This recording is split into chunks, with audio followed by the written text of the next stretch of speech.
Assalamualaikum warahmatullahi wabarakatuh. Bertemu lagi dengan saya Rina Melati. Di sini saya akan melakukan percobaan di modul 8 KP1 muatan listrik. Sebelum saya memulai percobaan, terlebih dahulu saya menyiapkan alat dan bahan. Yang pertama ada kain wol. Yang kedua, 2 buah bola. Yang ketiga, isolasi. Kemudian, benang jahit. Selanjutnya, kertas yang sudah disobek-sobek, sisir plastik, dan plastik. Baik, untuk selanjutnya, saya akan melakukan percobaan yang pertama, menguji kekuatan listrik pada plastik. Plastik yang tidak digosok dengan kain wol, maka tidak memiliki kekuatan listrik. Kita coba ya. Apakah kertasnya menempel? Tidak ya. Nah, sekarang kita uji dengan menggosokkan kain wol ke plastik.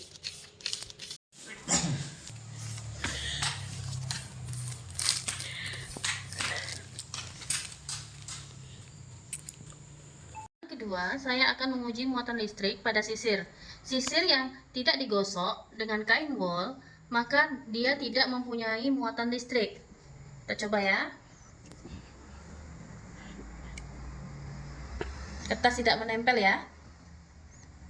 Kain wol, maka dia akan bermuatan listrik. Kita coba ya. Bukti ya teman-teman.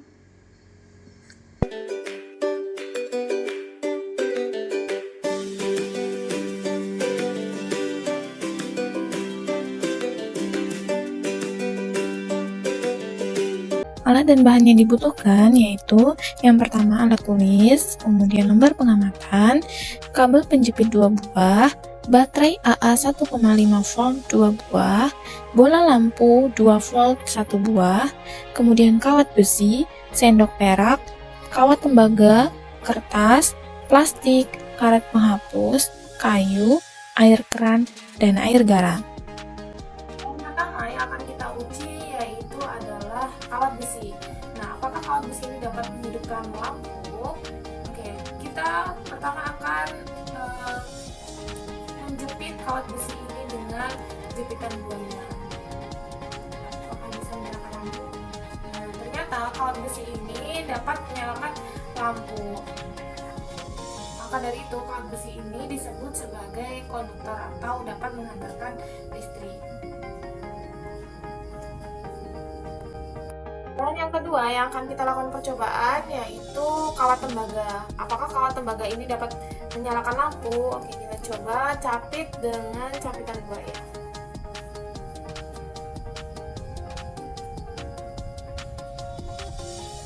Nah, ternyata kawat tembaga ini dapat menyalakan lampu. Maka kawat tembaga ini termasuk bahan yang dapat menghantarkan listrik, yaitu konduktor.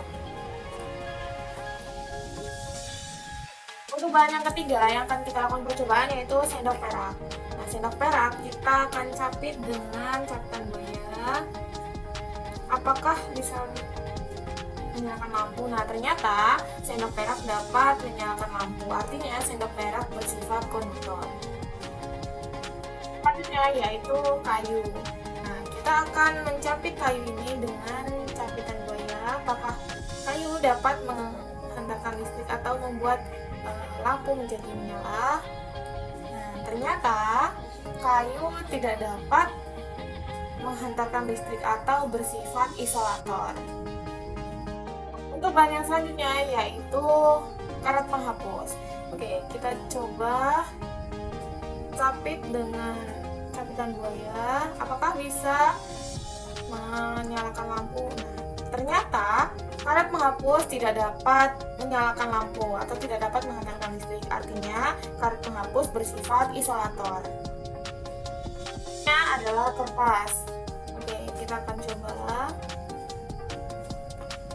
Nah, ternyata lampu tidak menyala. Artinya, kertas bersifat isolator atau tidak dapat menghantarkan listrik.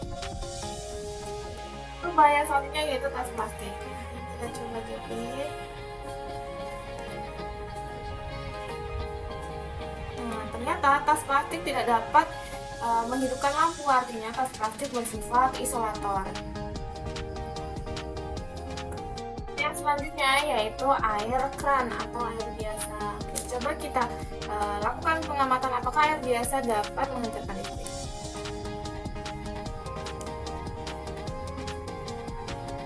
Nah, ternyata air biasa tidak dapat menghidupkan lampu, artinya air keran bersifat isolator.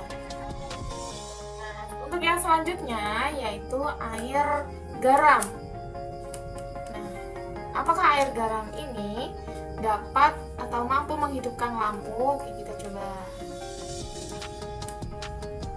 Nah, ternyata air garam mampu menyalakan lampu, artinya air garam itu bersifat konduktor panas atau dapat menghantarkan listrik.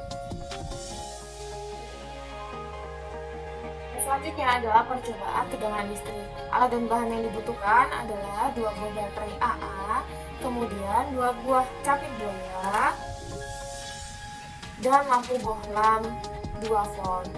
Nah, oke, percobaan yang pertama di mana kedua buah kabel diletakkan pada kutub positif saja. 2 buah kabel kita letakkan pada kutub positif saja.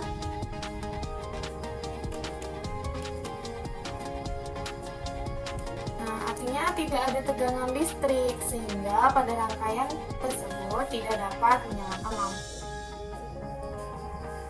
Rangkaian kedua, saat kutub positif dan kutub negatif positif ini dan kutub negatif ini disambungkan, ternyata tidak dapat menyalakan lampu karena sumber tegangan yang disalurkan dari baterai AA 1,5 volt, sedangkan lampu yang digunakan mempunyai tegangan 2 volt. Jadi hal ini berarti daya baterai kurang cukup untuk menyalakan lampu. Selanjutnya, saya sudah menambahkan satu baterai yaitu 1,5 volt lagi. Oke, kita akan coba sambungkan. Nah, ketika baterai ditambah satu buah dan dirangkai secara seri, ternyata lampu dapat menyala dengan terang karena baterai yang dirangkai secara seri akan menghasilkan tegangan yang lebih besar yaitu 3 volt. Sehingga cukup untuk menyalakan lampu sebesar 2 volt. Jadi, kesimpulannya adalah benda dapat menjadi bermuatan listrik statis melalui proses penggosokan di mana elektron berpindah dari satu benda ke benda lain. Benda bermuatan sejenis akan saling tolak-menolak, sedangkan yang berbeda jenis akan saling tarik-menarik. Sekian praktikum kelistrikan IPA dari saya. Bila ada salah saya mohon maaf. Saya akhiri. Wassalamualaikum warahmatullahi wabarakatuh.